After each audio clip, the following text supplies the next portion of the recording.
যুবকদের যৌবন হেফাজতের সমাধান কি, মানে হেফাজতের উপায় কি? যৌবন হেফাজত করা যুবকদের জন্য এটার মতো কঠিন আরেকটা কাজ আজকের যুগে আর নাই। নামাজ রোজা পড়া এত কঠিন না, এমনকি দাড়ি রাখাও এত কঠিন না। যত কঠিন হলো যুবকদের জন্য যৌবনকে নষ্টামি, নোংরামি এবং জেনা ব্যভিচার থেকে বাঁচানোর মতো কঠিন এরকম আরেকটা, এটা যতটা কঠিন এরকম অন্য কোনটা কঠিন না। আর এই জন্যই নবী করিম সাল্লাল্লাহু আলাইহি ওয়াসাল্লাম বলেছেন, মাইয়াদমান লি মা বাইনা লিহিয়াইহি ওয়া মা বাইনা রিজলাইহি আদমান লাহুল জান্নাহ। যারা দুই ঠোঁটের মধ্যবর্তী অঙ্গ অর্থাৎ মুখ এটা, আর দুই পায়ের মধ্যবর্তী অঙ্গ অর্থাৎ লজ্জাস্থান, এই দুইটা জিনিস অর্থাৎ তার চরিত্র এবং তার জবান, এই দুইটার দায়িত্ব যারা নিতে পারবে, নবী করিম সাল্লাল্লাহু আলাইহি ওয়াসাল্লাম বলেছেন, আমি তাদের জন্য জান্নাতের দায়িত্ব নিয়ে নিলাম।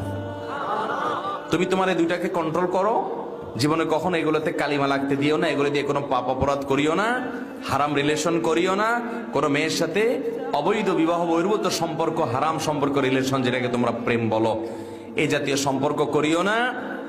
তাহলে নবী সাল্লাল্লাহু আলাইহি ওয়াসাল্লাম বলেছেন, আমি জান্নাতের দায়িত্ব নিয়ে নিলাম তোমার জন্য।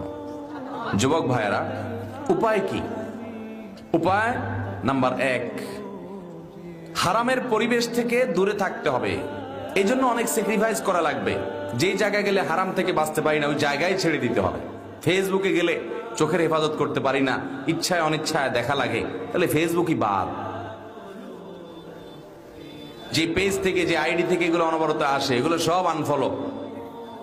না, ফেসবুক বাদ দিয়ে থাকতে পারতেছি না, বহুত চেষ্টা করছি, আবার কদিন পরে ডাউনলোড হয়, তাহলে মোবাইলই বাদ, বাটন ফোনে চলে যেতে হবে।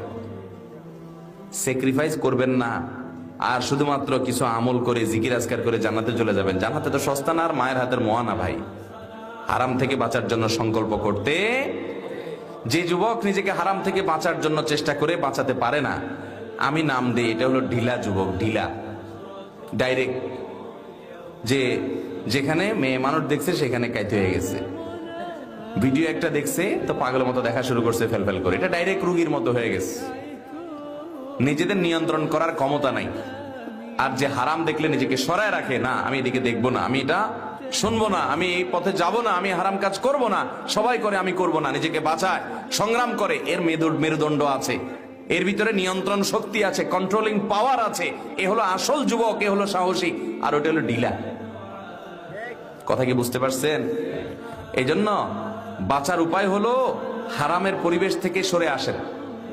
যদি এমন কোন পরিবেশ হয় যেখান থেকে আসলে সরে আসার উপায় নাই, যেমন বাজারে যাইতেই হবে, অফিসে যাইতেই হচ্ছে, কলেজে এমন পর্যায়ে আছেন ফেরত আসতেই পারতেছেন না, তাহলে যাওয়ার আগে থেকে পরিকল্পনা করেন যে আমি এখন যেখানে যাচ্ছি সেখানে অগণিত গুনাহের হাতছানি, চোখের গুনাহ হবে, আমি সেটা বাঁচার জন্য লড়াই করে সংগ্রাম করে থাকবো, এই নিয়ত করে বিসমিল্লাহ পড়ে আল্লাহর কাছে সাহায্য চেয়ে তারপরে বাসাতে বের হন, দেখবেন ইনশাআল্লাহ চোখের গুনাহ অনেক কম হবে।